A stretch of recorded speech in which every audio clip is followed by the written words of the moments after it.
Mm.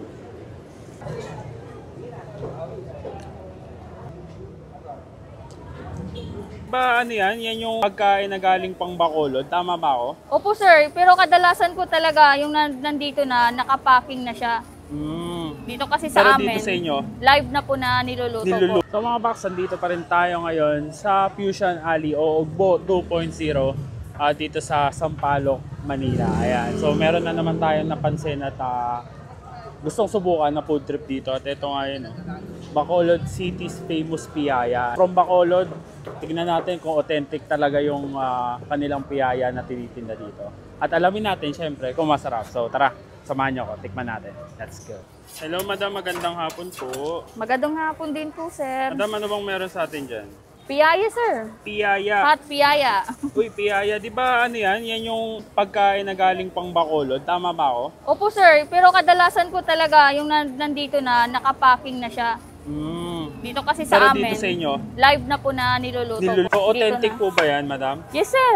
Authentic na Bacolod piyaya? Opo sir. Madam, taga Bacolod po ba kayo? Bacolod sir. Ayun. Kahit yung may-ari din po mismo, Bacolod din po. Paano pala kayo natutong magluto ng piyaya, madam? Sa ano din sir, sa may-ari din po mismo. Tinuturuan din po kami. kayo. Opo. Gano'ng katagal na ba kayo nagtitinda ng piyaya, madam? Matagal na sir eh. Siguro ano po, mga 7 years.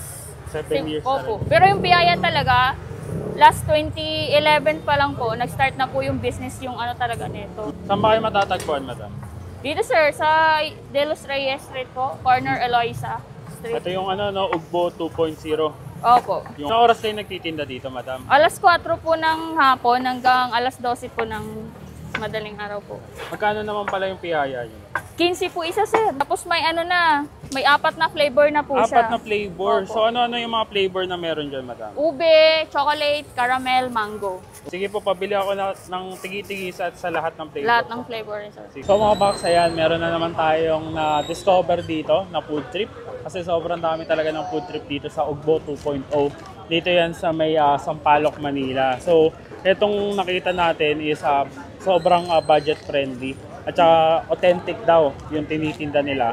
At ito nga yung kanilang Bacolod's special piyaya. Ayan. So, authentic piyaya kasi yung nagluluto at saka yung may-ari ng business is taga Bacolod talaga. At doon pa lang sa lugar nila, ay natuto na talaga sila. Unlike doon sa mga piyaya na mga nabibili commercially sa mga supermarket, ito makikita nyo talaga na ginagawa at niluluto yung piyaya. So, mga box, ito mainit-init pa.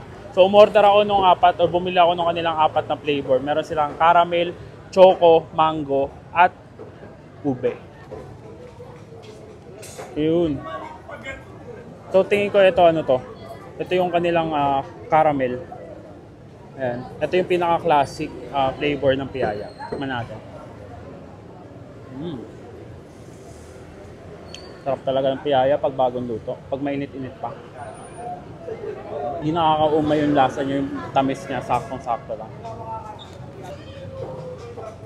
Sarap. Ito chocolate mga box. Ayan. Lasang-lasa mo yung chocolate. Pero yung aroma ng piyaya nandun pa rin. Para makikita ko na. Ito yung ube. Okay ba? Ube flavor piyaya. Para mas gusto ko to Ganda ng pagka-ube flavor niya. Ka-ube talaga. Last but not the least, ito yung pinaka first up. Ito yung hindi ko pa natitikman yata sa tanang buhay ko na flavor ng piyaya. Ito yung kanilang mango. Ayun, no? Grabe, nagme-melt pa yung mango. Kain.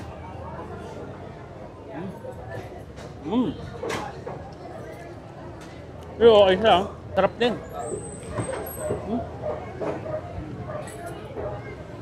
Para siyang mango jam yung ginamit. Tapos mainit-init pa, panalo to.